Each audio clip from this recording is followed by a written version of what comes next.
எனக்கு வீட மீட்டு தாருங்க. நான் எங்க போவேன்? எனக்கு உதவி செய்யுங்க. ஜப்தி செய்த வீட்டில் அமர்ந்து கண்ணீர் மல்க கோரிக்கை விடுத்த மூதாட்டி. 24ஆம் தேதி அந்த மேனேஜர் வந்து ஒரு நோட்டீஸ் ஒன்று போட்டு இருந்தாங்க, உங்க வீடை விற்காட்டு.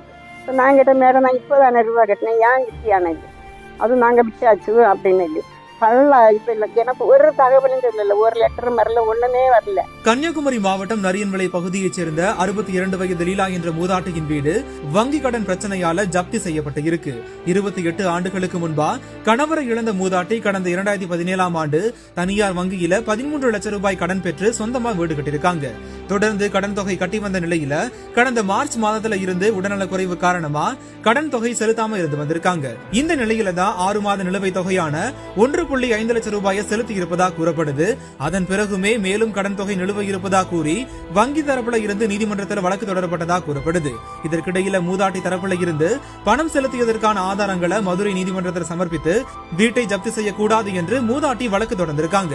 இதற்கான வழக்கு விசாரணை நாளை நடைபெற உள்ள நிலையில பெண் போலீசார் கூட இல்லாம மூதாட்டி வீட்டிற்கு வந்த வங்கி அதிகாரிகள் வீட்டில் இருந்த மூதாட்டி லீலாவை வலுக்கட்டாயமா வெளியேற்றி வீட்டை ஜப்தி செய்திருப்பதா தெரிவித்திருக்காங்க.